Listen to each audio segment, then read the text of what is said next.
Hi guys! This is our first book we're going to be reading aloud, and it's called Night of the Ninjas. This is our Magic Tree House number 5. We've already read 1 through 4, so this is super exciting.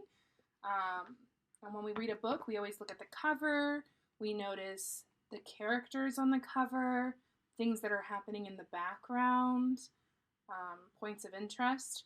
For me, I noticed the tree house in the background here because it looks like the one up here. And these two tree houses match. I noticed the ninja. I noticed Jack and Annie. And there's something in Annie's pocket. I'm not sure what it is yet. That'll be interesting. Maybe a mouse? Some small creature. And then they seem to be in some kind of forest. And then when we read a book, we also want to look at the back of the book. And it says, climb the ladder to adventure by reading Magic Treehouse books. Have you ever met a real-life ninja?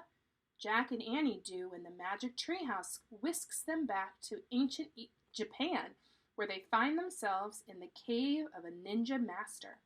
Will they learn the secrets of the ninja, or will the evil samurai warriors get them first?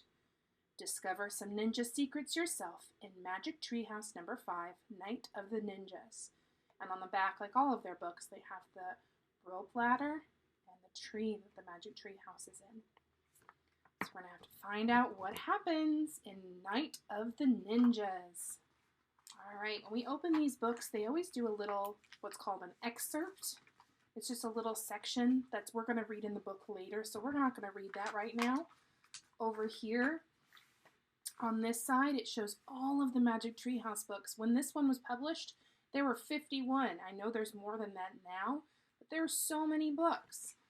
So again, Magic Treehouse number 5, Night of the Ninjas, by Mary Pope Osborne, illustrated by Sal Merdosa, I think is how you say that, or Merdoka.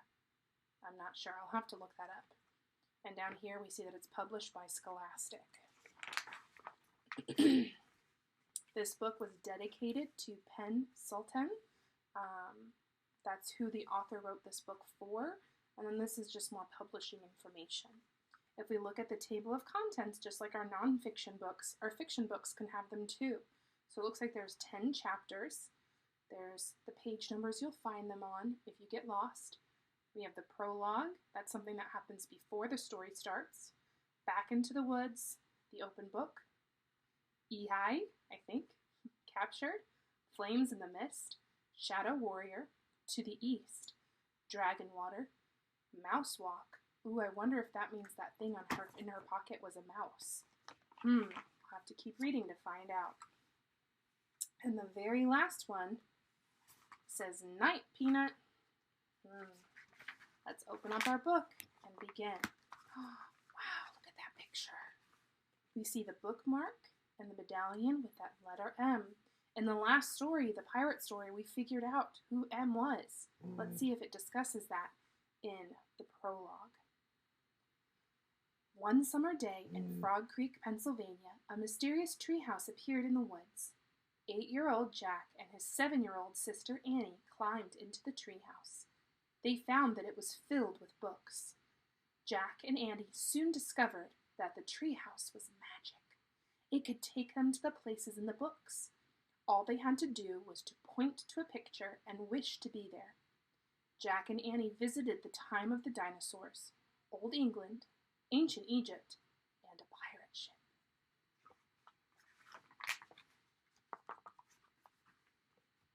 Along the way, they discovered that the treehouse belonged to Morgan Le Fay. Morgan was a magical librarian from the time of King Arthur. She traveled through time and space, gathering books. Jack and Annie are about to start a whole new adventure in Night of the Ninjas. Morgan Le Fay was that M person when we saw her things on this page. The M, the medallion, and the bookmark must have all been hers. We're going to read Chapter 1 today. Chapter 1, Back into the Woods. Let's look again, Jack, said Annie. Jack and Annie were walking home from the library. The path went right by the Frog Creek woods. Jack sighed. We looked this morning, he said. We looked the day before and the day before that. Then you don't have to come, said Annie. I'll go look by myself.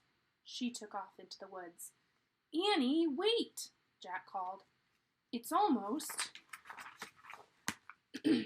dark. We have to get home.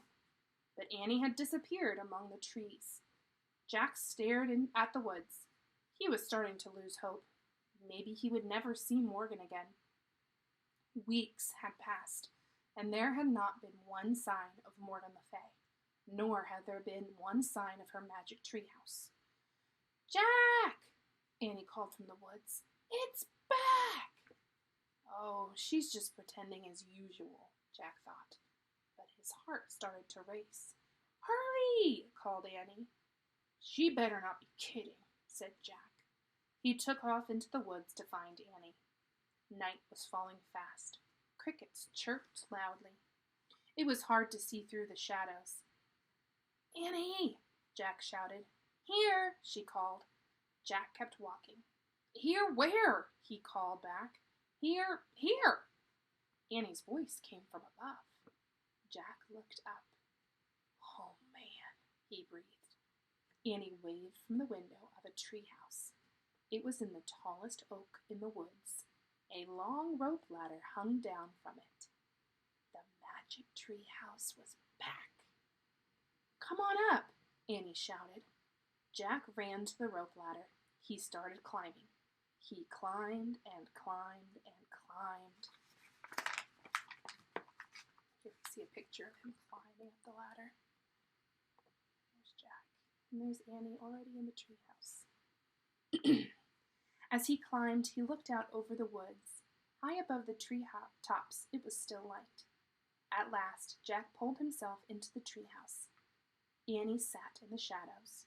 Books were scattered everywhere. On the floor, the letter M glowed in the dim light. The M stood for Morgan Le Fay. But there was no sign of Morgan herself. I wonder where Morgan is, said Jack. Maybe she went to the library to get some more books, said Annie. We were just at the library. We would have seen her, said Jack. Besides, the library's closed now. Squeak! A little mouse ran out from behind a stack of books. It ran to the M shining on the floor. Yikes, said Annie. The mouse sat on the middle of the M. It looked up at Jack and Annie. Oh, it's so cute, Annie said. Jack had to admit the mouse was cute. It had brown and white fur and big dark eyes. Annie slowly reached out her hand. The mouse didn't move. Annie patted its tiny head. Hi, Peanut, she said. Can I call you Peanut? Oh, brother, said Jack. Do you know where Morgan is? Annie asked the mouse. Squeak! You're nuts, Annie, said Jack. Just because the mouse is in the tree house doesn't mean it's magic. It's a plain old mouse that crawled in, that's all. Jack looked around again. He saw a piece of paper on the floor. What's that? He said. What's what? Asked Annie. Jack went over and picked up the paper. There was writing on it. Oh, man, whispered Jack after he read the words. What is it? Said Annie. A note, said Jack. It must be from Morgan. I think she's in big trouble. Chapter 2 is going to be called The Open Book. You'll have to tune in next time. Thanks, guys, for listening.